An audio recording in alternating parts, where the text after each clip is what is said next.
हाय दोस्तों, स्वागत है आप सभी का फिर एक बार द डेवलपर स्कूल में। आज हम लोग बात करने वाले हैं बेसिकली एचटीटीपी मेथड्स के बारे में। अब एचटीटीपी मेथड्स क्या होता है ना, ठीक है। तो हाइपर टेक्स्ट ट्रांसफर प्रोटोकॉल जो हम बोलते हैं, तो एचटीटीपी एस भी होता है और एक एचटीटीपी भी होता है। बेसिकली क्या होता है कि एस तो हम सिर्फ इसलिए लगाते हैं ताकि वो सिक्योर्ड हो जाता है। तो बेसिकली होता क्या है एचटीटीपी। इससे पुरानी वीडियो के अंदर मैंने आप लोगों को ना काफी सारी डिटेल के अंदर बताया था कि एचटीटीपीएस के बीच का डिफरेंस एंड यूआरएल्स के बारे में। तो अगर आप लोग वो वीडियो देखने में इंटरेस्टेड है और जानना चाहते हैं एचटीटीपी के बारे में, तो मैं उसका लिंक इस वीडियो में दे दूंगा, आप वहां से देख सकते हैं। आज बेसिकली बात ये है कि बोले यार सर, हमको तो ये सब कुछ आता है, सब कुछ आता है यार भाई, तो क्यों बता रहा है ये गेट पोस्ट पुट डिलीट, मतलब एचटीटीपी मेथड के बारे में। वेट वेट वेट, देखो बात क्या होती है कि बेसिकली पता तो हम लोगों को सब कुछ है, पर क्या हम एक प्रोडक्ट बना रहे हैं? नहीं। हम लोग बेसिकली बना रहे हैं प्रोजेक्ट, मतलब जो मन में आया वो लिख रहे हैं, जो मन में आ रहा है। There are no standards, there are no like limitation, there are no like things कि कोई बंदा हमारा कोड देख के बोले वाह यार बंदे तूने क्या काम किया है ना।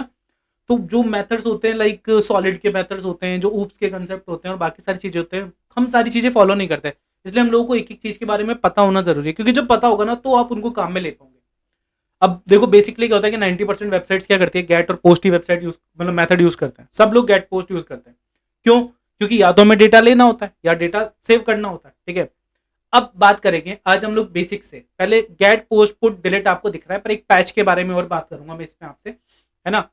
जब आप अपना एक क्लाइंट आया है ना, ठीक है, एक बंदा है जिसने कंप्यूटर पे टाइप किया the developer school dot in, अब वो रिक्वेस्ट उसने गेट से सबमिट करी, है ना।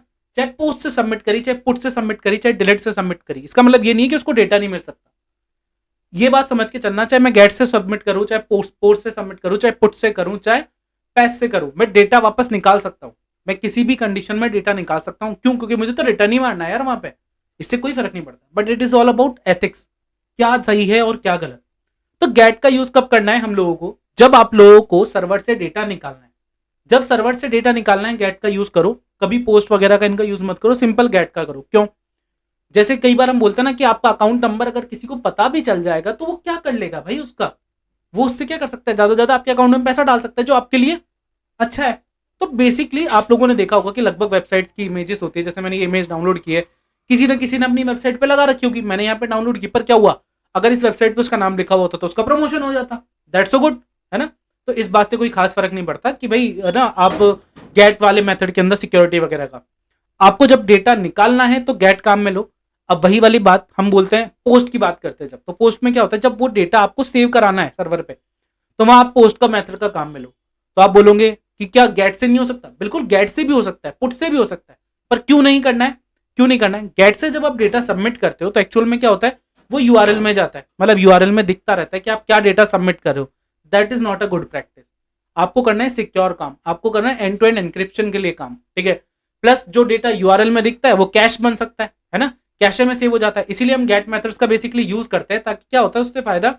एक सेकंड में अपने कंप्यूटर के चार्जर को ऑन कर दूं, तो भाई चार्जर ही तो ऑन। ओके, एक डिस्प्ले ब्लिंक करती है। तो क्या होता है कि जब आप गेट से मेथड गेट करते हो या डेटा गेट करते हो, तो बेसिकली उससे फर्क क्या होता है कि वो डेटा कैश में सेव हो जाता है और आपको बेसिकली कैश के थ्रू वो डेटा मिलता रहता है। तो इमेजेस वगैरह जो फास्ट रेंडर होती है, कैसे होती है? ऐसे होती है ना। तो जब भी आपको डेटा गेट करना है, किसका यूज करोगे? गेट का यूज करोगे। वहीं दूसरी तरफ पोस्ट की बात करेंगे। जब आपको डेटा सबमिट करना है, तो अगर आपका डेटा अगर मानो कैशे में सेव हो गया, तो किस काम का, है ना। आप गलत डेटा सेव करवा दोगे कभी ना कभी। दैट्स सो वाई कि हम लोग क्या करते हैं बेसिकली कि वो डेटा किसी के हाथ ना लगे, सेफ रहे, सिक्योर रहे, इसलिए हम लोग क्या करते हैं, हमेशा पोस्ट का यूज करते हैं, ताकि हमारा डेटा अच्छे से डेटाबेस में सेव हो जाए। ठीक है, ये बात हमको समझ में आ गई कि गेट और पोस्ट क्यों काम में लेते हैं, क्योंकि 90% लोग यही तो काम में लेते हैं। अब यहां पर एक निकल के आता है पुट। तो पुट का यूज कब करना है? अगर मान लो आप जब डेटा फर्स्ट टाइम स्टोर कर रहे हो ना डेटाबेस में, तो हमेशा पोस्ट काम में लो, क्योंकि आपको यूनिक डेटा सबमिट करना है, आइडेंटिफाइड डेटा सबमिट करना है ना। अब मान लो उसी डेटा के कुछ पार्ट थे, है ना, उस डेटा का मतलब मान लो आपको कुछ, मान लो एक फॉर्म था उसमें 10 फील्ड थे, उसमें से 8 फील्ड अब आपको अपडेट करने थे। तो now you what you can do, आप पुट मेथड का यूज लो, वो सारा डेटा लेके जाओ और उस डेटा को अपडेट कर दो। तो बेसिकली जब अपडेट की क्वेरीज चला रहे हो ना, तब पुट मेथड का यूज करो, ये अच्छी प्रैक्टिस होती है। अगेन फिर आता है पैच, क्योंकि एक तरीके से देखा जाए तो पोस्ट पुट और पैच तीनों पी से स्टार्ट होते हैं और तीनों लगभग सेम काम करते हैं। पर पैच का मतलब क्या होता है? ऐसी चीजें जैसे अगर मान लो आपको 10 फील्ड के फॉर्म में सिर्फ नेम को अपडेट करना है, what you can do, use patch method जब आपके पास में कम डेटा हो, ठीक है। इससे क्या होता है, आपकी सर्वर की ऑप्टिमाइजेशन चीजें और भी काफ़ी सारी चीज़ें जो मैं इस वीडियो के अंदर आपको डीप में नहीं बताऊँगा, क्योंकि बेसिकली आप बोर हो जाओगे। तो जब आपको एक-एक डेटा, 2-2 डेटा आपको लाइक सबमिट करने हैं, तो क्या करोगे आप हमेशा पैच का यूज़ करोगे। कुछ ज़्यादा डेटा, जैसे 10 फॉर्म का डेटा है, उसमें 5 आपको सबमिट करने हैं, पुट का करोगे। तब आप मुझसे ये कह सकते हो कि सर मान लो मेरा फॉर्म का डेटा है, उसमें 4 ही फील्ड थे जब मैंने सेव करा है, और जब मैंने उसको लाइक एडिट करके वापस रीसबमिट यानी अपडेट करने की कोशिश की, तो मैं पुट काम में लूँ या पैच काम में लूँ? क्योंकि यहाँ पे क्या होता है कि कम डेटा भी है मेरे पास में, और पैच काम में मैं ना पैच भी काम में ले सकता हूँ। तो वहाँ पे क्या है, बेसिकली स्टैंडर्ड मेथड आपका क्या है, पुट। आप पुट काम में लो वहाँ पे, क्योंकि आप अपडेट कर रहे हो अपने फॉर्म को।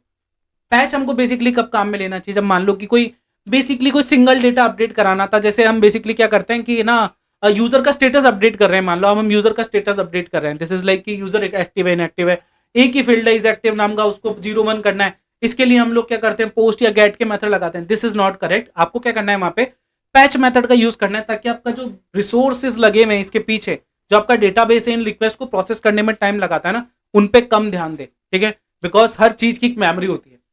अब आता है डिलीट मेथड। जब आपको कोई डेटाबेस में से डेटा रिमूव करना है, डिलीट मेथड का यूज करो। अब क्या होता है कि देखो बेसिकली गेट मेथड के अंदर हम लोगों ने पढ़ लिया कि भाई ये सिक्योर नहीं है, इसलिए डेटा गेट करने के ही काम में आता है, दैट इज गुड। और हम लोगों को सर्चिंग वगैरह क्वेरी स्ट्रिंग में चीजें भेजनी होती है, तो भी इसलिए काम में आता है।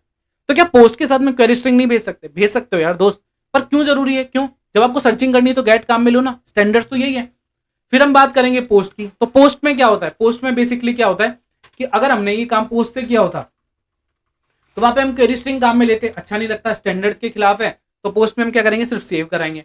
अब वही पुट की बारी आई तो हमने क्या किया, अपडेट करा दिया। पैच की बारी आई, सिंगल वैल्यू अपडेट करा दी। डिलीट की बारी आई, हमको एक एक वैल्यू जो डिलीट करानी थी वो डिलीट करा दी। तो दैट इज सो कूल कि कैसे चीजें काम करती है, कौन सा एचटीटीपी मेथड कब काम में लेना है। क्योंकि आगने वाले जब हम प्रोजेक्ट बनाएंगे नेक्स्ट में, तो आपको चीजें समझ में आएगी, और आपको कोई नहीं बताने वाला यार ये लाइफ टाइम की get, post, put, delete, patch ये कब काम में ले रहे हैं। क्योंकि ये बहुत ज्यादा इंपॉर्टेंट चीजें हैं। जब आप एक क्लाइंट के लिए अच्छा प्रोजेक्ट बनाते हो ना, एक प्रोडक्ट बना रहे होते नॉट प्रोजेक्ट, है ना, तो आपके लिए ये सारी चीजें जरूरी है। क्योंकि छोटी छोटी चीजें हैं जो आपकी वेबसाइट को स्लो कर देती है। आई होप सो कि मेरी बताई हुई इन्फॉर्मेशन आपको समझ में आई हो। वीडियो पसंद आए तो प्लीज लाइक, सब्सक्राइब, शेयर जरूर करिएगा।